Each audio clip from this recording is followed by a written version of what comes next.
আমার ভাবি অরুণ ভাইদের ঘরে ঘুমাতো না। কোনো রাতে যদি সে ভাইদের ঘরে ঘুমাতো তাহলে পরের দিন সকালে কাঁদতে কাঁদতে বেরিয়ে আসত। একদিন ভাবি ঘুমিয়েছিল। তখন আমি তার চাদর নিয়ে ভাইজের ঘরে চলে গেলাম।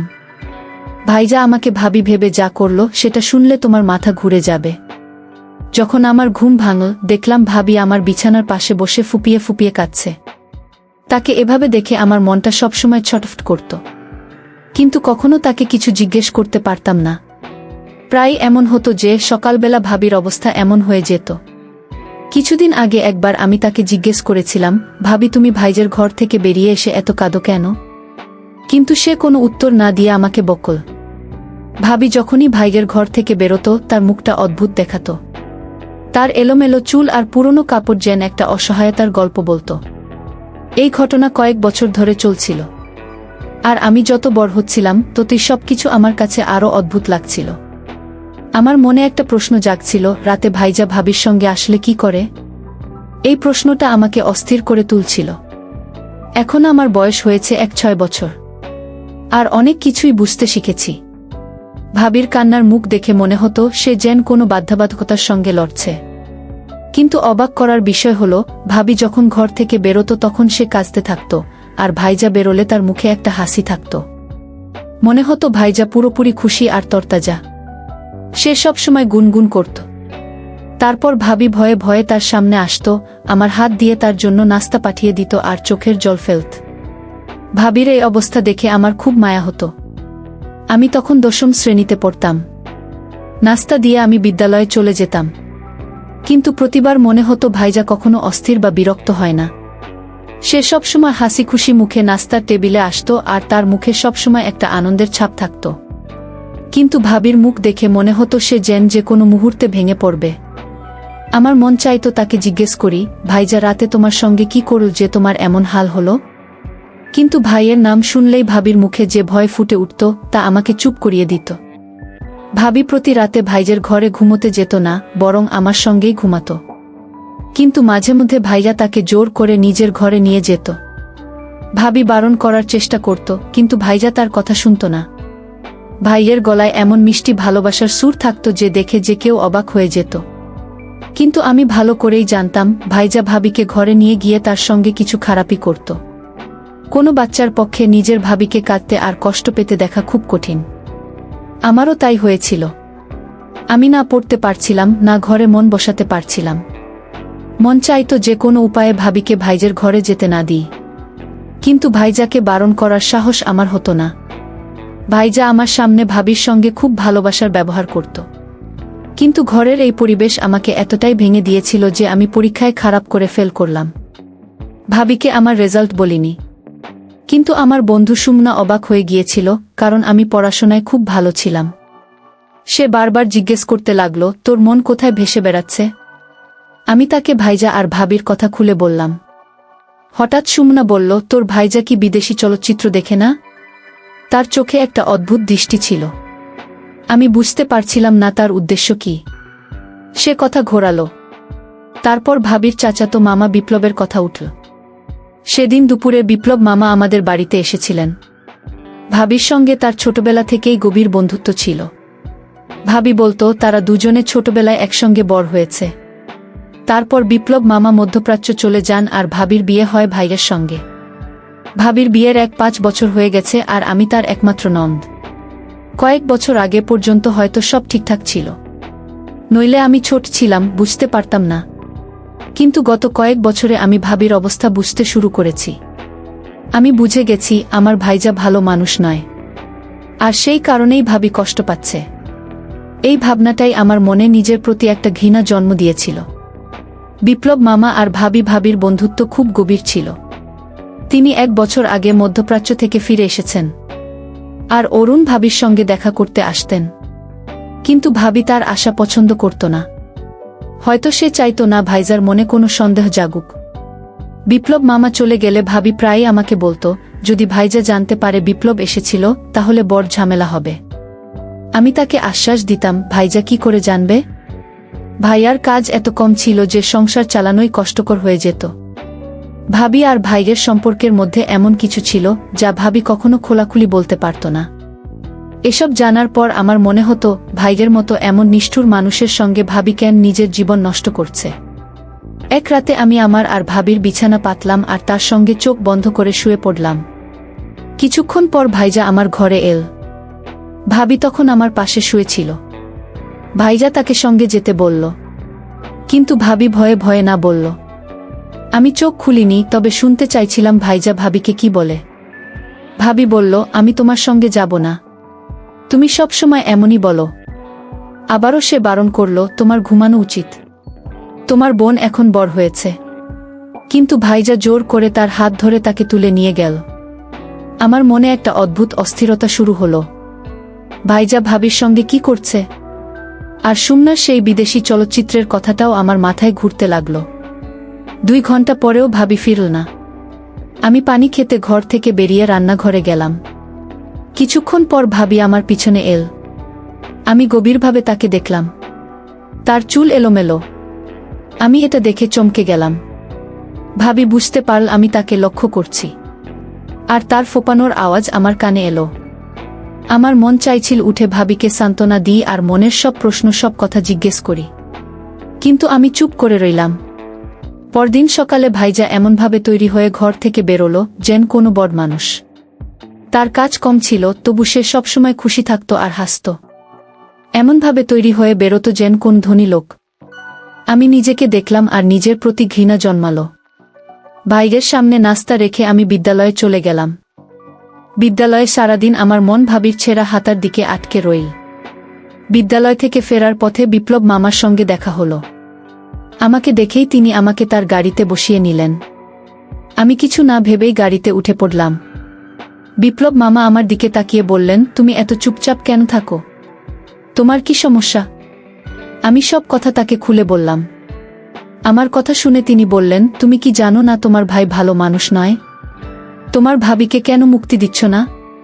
কতদিন তোমরা দুজন তার অত্যাচার সহ্য করবে? তার কথা শুনে আমি অবাক হয়ে গেলাম আর গভীর চিন্তায় ডুবে গেলাম। আমার জন্য এটা একটা বড় প্রশ্ন ছিল। আমি কখনো ভাবিনি ভাইজা এমন কিছু করতে পারে। ভাইজা আমার সঙ্গে কখনো উঁচু গলায় কথা বলেনি, তাহলে তাকে নিষ্ঠুর বলব কি করে? আমি তো এটাও জানতাম না ভাইজা আর ভাবির মাঝে আসলে কি হচ্ছে। বিপ্লব মামার কথা ভাবতে ভাবতে আমি অস্থির হয়ে গেলাম। তারপর তিনি আমাকে বিদ্যালয় থেকে বাড়ি নিয়ে এলেন আর নিজেও ভিতরে ঢুকলেন। ভাবি আমাদের দেখে খুশি হলো আর তাড়াতাড়ি আমাদের জন্য খাবার তৈরি করল। আমি খুব ক্লান্ত ছিলাম, তাই নিজের ঘরে চলে গেলাম। আর বিপ্লব মামা ভাবির কাছে বসে গল্প করতে লাগলেন। আমার ঘুম আসছিল না। আমি শুধু তার কথাগুলো নিয়ে ভাবছিলাম। 3 দিন কেটে গেল। এই সময় ভাবি আমার সঙ্গে আমার ঘরে ঘুমোচ্ছিল। আমার কাছে থাকলে সে একদম নিশ্চিন্ত আর খুশি থাকত। ভাইয়ের আচরণ প্রতিদিনের মতোই ছিল। কিন্তু যখন সে ভাবিকে নিজের ঘরে নিয়ে যেত তখন আরও খুশি হতো। 4র্থ দিনে ভাইজা আবার ভাবিকে তার ঘরে ডাকল। আমি সারা রাত অস্থির হয়ে এপাশ করলাম। সকালে ভাবি ভাইজের ঘর থেকে বেরিয়ে এল। তাকে ঠিকমত হাঁটতেও কষ্ট হচ্ছিল। সে কোনমতে দাঁড়িয়েছিল। আমি জিজ্ঞেস করলাম, ভাবি তোমার পায়ে কি হয়েছে? সে হেসে বলল, ছোটখাট ব্যাপারে মন দিও না, মন দিয়ে পড়াশোনা করো। তোমার 10ম শ্রেণীর রেজাল্ট ভালো না হলে পরে আফসোস করবে। ভাবিকে নাস্তা দিয়ে আমি ভাইয়ের কাছে গেলাম। তাকে নাস্তা দিতে গিয়ে সে আমার পড়াশোনার কথা জিজ্ঞেস করল। ভাইয়ার কথায় এত ভালোবাসা ছিল যে আমি অবাক হয়ে গেলাম।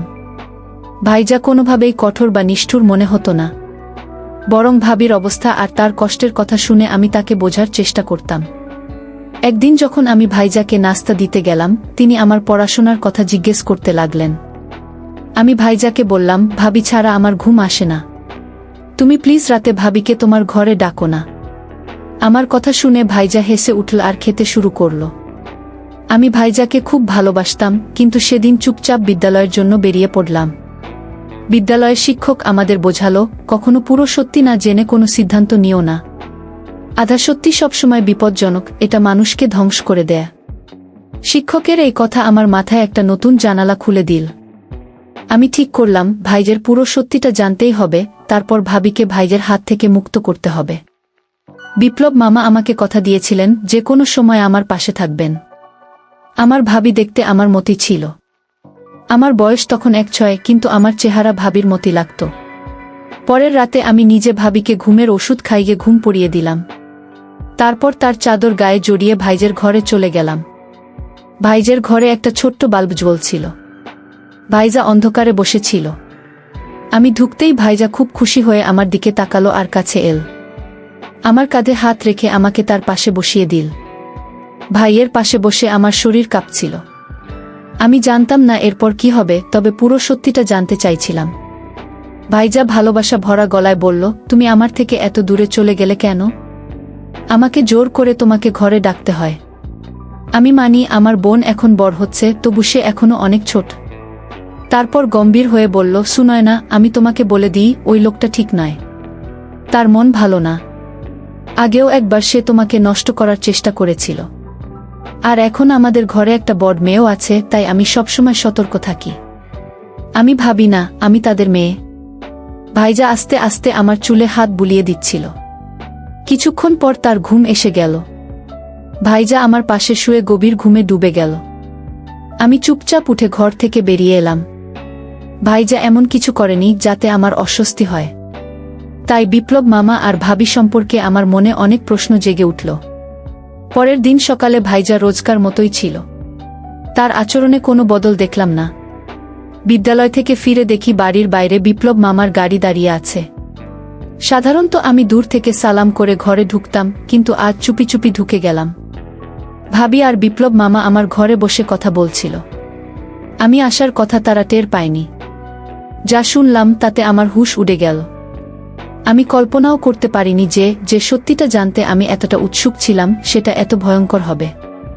ভাবি বলছিল আমার ননদ নিজেই নিজের বিরুদ্ধে দাঁড়িয়ে যাবে। বুদ্ধ ভাইজা আমাকে জোর করে এই সম্পর্কে আটকে রেখেছে। আমি এখন মুক্তি চাই। সে আমাকে ঘরে নিয়ে যায়, কথা বলতে বলতে ঘুমিয়ে পড়ে, কিন্তু আমি বেরোতে গেলেই নিজের সাহস হারিয়ে ফেলি। আমি গৌরীর মনে ভালো করে বসিয়ে দিয়েছি যে তার ভাই আমার উপর অত্যাচার করে। একদিন তো আমি নিজেই আমার জামার হাতা ছিঁড়ে ফেলেছিলাম। আমি চাই যখন বুদ্ধর কাছে মুক্তির কথা বলবো, তখন আমার নন্দা আমার পাশে থাকুক। আমাকে গৌরীকে ছেড়ে তার বাড়ি থেকে বেরোতে হবে। গৌরী তো সবাইকে আমার নির্দোষতা আর তার ভাইয়ের জুলুমের গল্প শোনাবেই। তারপর আমি তাকে নিয়ে তোমার জীবনে যোগ দেব। বিপ্লব মামা হেসে বললেন, গৌরীকে বলেছি যখনই তার আমার সাহায্য লাগবে আমি তার পাশে থাকব।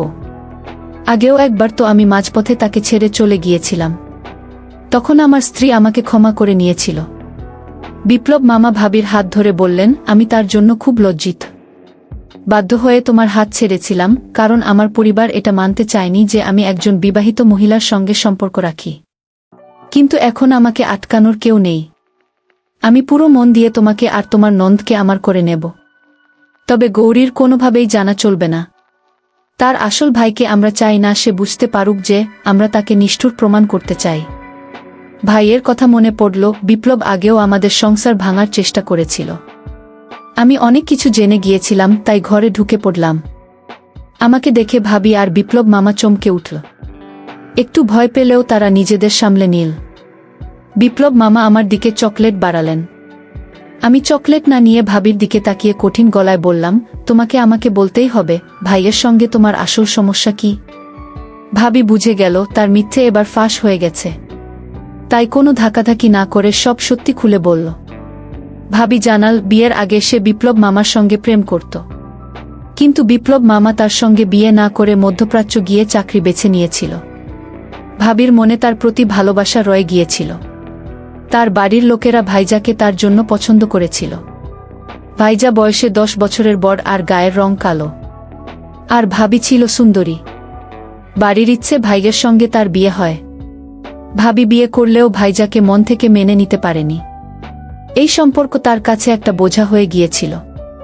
তবু সে যেভাবে পারছিল চালিয়ে যাচ্ছিল। বিয়ের 1 বছর পর আমি তাদের জীবনে এলাম।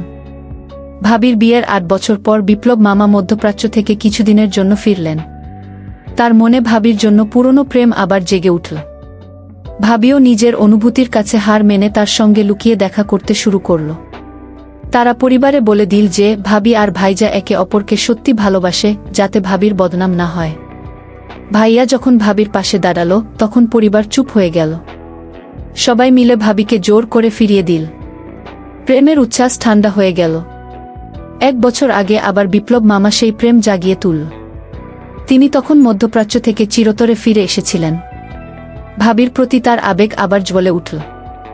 ভাবি শুরু থেকেই ভাইজাকে পছন্দ করত না। আমাদের অবস্থাও ভালো ছিল না। বিপ্লব মামার কাছে মধ্যপ্রাচ্যের টাকা পয়সা ছিল। ভাবির পক্ষে ভাইজাকে ছাড়া কঠিন ছিল না। কিন্তু সমস্যা ছিল, ভাইজা আমাকে খুব ভালোবাসত। ভাবিও আমাকে ছাড়তে চাইত না। তাই সে ভাইজাকে খারাপ প্রমাণ করতে শুরু করল।